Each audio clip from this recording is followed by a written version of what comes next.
નમસ્કાર આંગણવાડી કર્મચારી બહેનો, સ્વાગત છે તમારું આપણે યુટ્યુબ ચેનલમાં જેનું નામ છે જ્ઞાન યાત્રા। તો આપ સૌ જાણો છો તે પ્રમાણે ગુજરાત હાઈકોર્ટ ડિવિઝન બેન્ચ દ્વારા ગુજરાત સરકારને આગામી 6 મહિનામાં એટલે કે ફેબ્રુઆરી 2026 સુધીમાં હાલમાં જે માનદ વેતન મળી રહ્યું છે આંગણવાડી કાર્યકર અને તેડાગર બહેનોને, તે માનદ વેતનમાં વર્ગ 4ના લઘુત્તમ પગાર પ્રમાણે બેઝિક 14,800 વધારો આપવાનો ચુકાદો આપ્યો છે અને રાજ્ય સરકારને ટકોર કરી ત્યારે ગુજરાત હાઈકોર્ટના ચુકાદાને આધીન ટાંકીને વિવિધ રાજ્ય સરકારના આંગણવાડી કર્મચારી યુનિયનો પણ હવે વિવિધ સરકારો અને કેન્દ્ર સરકાર સામે જે છે તે બાયો ચડાવી છે અને તેઓ પણ પોતાના માનદ વેતનમાં વધારો કરવાને લઈ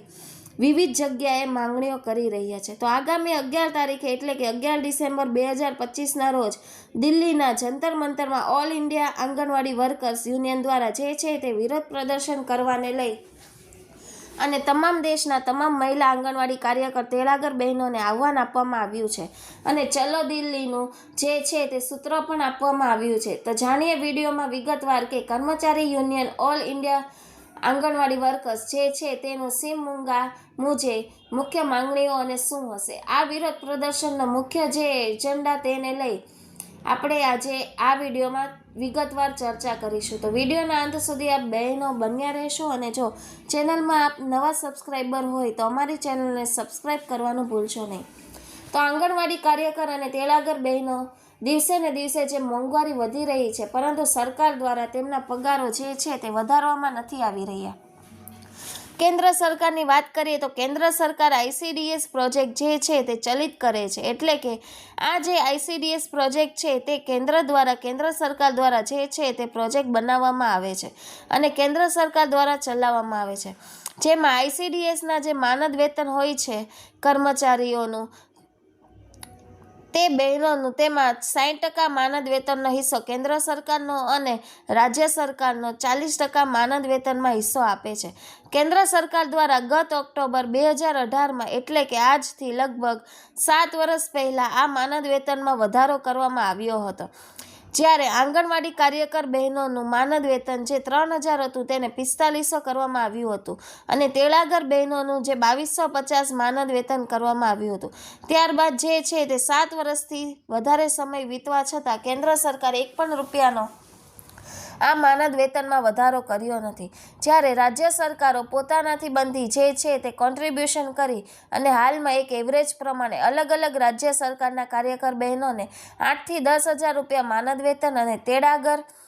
બહેનોને 4,000 થી 6,000 રૂપિયાનું માનદ વેતન જે છે તે મળવાપાત્ર થાય છે। ત્યારે આજના મોંઘવારીના સમયમાં આંગણવાડી કર્મચારી બહેનોને જે છે તે બજાર સામે ટકી રહેવા માટે આટલું માનદ વેતન પોતાના પરિવારના ગુજરાન,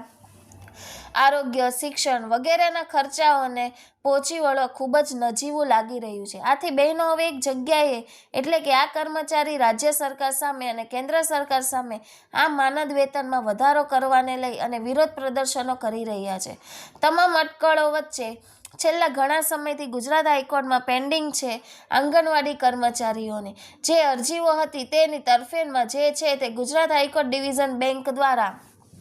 ગત 20 ઓગસ્ટે એક મહત્વનો ચુકાદો આપ્યો હતો, જેમાં રાજ્ય સરકારને આદેશ આપવામાં આવ્યો છે કે આગામી 6 મહિનામાં એટલે કે ફેબ્રુઆરી 2026 સુધીમાં કાર્યકર બહેનોને 24,800 અને તેડાગર બહેનોને 20,300 નવું માનદ વેતન કરી આપવામાં આવે। ગુજરાત હાઈકોર્ટના આ ચુકાદાએ જ્યારે સમગ્ર રાજ્ય દેશના આંગણવાડી કાર્યકરોમાં નવી આશા અને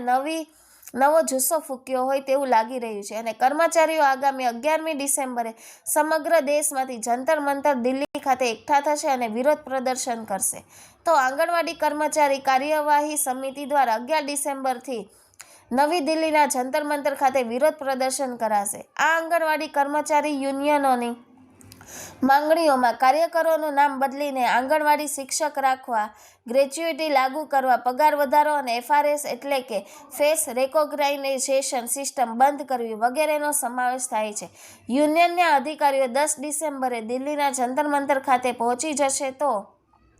જો અખિલ ભારતીય આંગણવાડી કર્મચારી સમિતિની માંગણીઓ પૂર્ણ નહીં થાય તો 11 ડિસેમ્બરથી નવી દિલ્હીમાં જંતર મંતર ખાતે ધરણા અને આંદોલન કરવામાં આવશે। આ સંદર્ભમાં આંગણવાડી કર્મચારી સંઘના માર્ટિન મુર્મુએ જણાવ્યું હતું કે યુનિયનની માંગણીઓમાં આંગણવાડી કાર્યકરોને બદલે આંગણવાડી શિક્ષક તરીકે સંબોધવામાં આવે. આંગણવાડી કાર્યકરો માટે ગ્રેચ્યુટી લાગુ કરવા માટે તાત્કાલિક આદેશ જાહેર કરવા. આંગણવાડી કાર્યકરોના માનદ વેતનમાં ગુજરાત હાઈકોર્ટના ચુકાદાને આધીન 24,000 અને સહાયકોનું માનદ વેતન જે ગુજરાત હાઈકોર્ટના ચુકાદાના આધીન 20,000 કરવાનું તેમજ FRS પ્રક્રિયા બંધ કરવી વગેરેનો સમાવેશ થાય છે. તેમણે કહ્યું કે પશ્ચિમ સિંહભૂમિ જિલ્લાઓમાંથી મોટી સંખ્યામાં યુનિયનના અધિકારીઓ 10 ડિસેમ્બરે ત્યાં પહોંચી જશે અને ત્યારબાદ 11 ડિસેમ્બરે સમગ્ર દેશમાંથી આંગણવાડી કર્મચારીઓને આહ્વાન આપવામાં આવશે કે જંતર મંતર ગાંધીનગર ખાતે તેઓ એકઠા થાય અને કેન્દ્ર સરકાર અને રાજ્ય સરકારો સામે આજે વિરોધ પ્રદર્શન ચાલી રહ્યું છે તેમાં પોતાનો સૂર પુરાવે અને સરકારોને જે છે તે સફાળી જગાડવાનો પ્રયત્ન કરવાનો હાલમાં યુનિયનો દ્વારા જે છે તે કરવામાં આવી રહ્યો છે. જોવાનું એ રહેશે કે આગામી 11 ડિસેમ્બરે જે છે તે જંતર મંતર ખાતે વિરોધ પ્રદર્શન થઈ રહ્યું છે તેનાથી સરકારને શું અસર થાય છે અને સરકાર દ્વારા તેને લઈ શું તૈયારીઓ કરવામાં આવી રહી છે તેને લઈને આજના આપણે આગળ પણ જણાવશું, નવો વિડીયો બનાવીશું. પરંતુ હાલમાં ચોક્કસથી આંગણવાડી કાર્યકર તેડાગર બહેનો જે છે તેમના પગાર વધારાને લઈ અને હાલમાં જે રીતે જ્વાળા ફાટી નીકળ્યો છે તે જોતા એવું લાગી રહ્યું છે કે કેન્દ્ર સરકારને પણ આગામી બજેટ 2026-27માં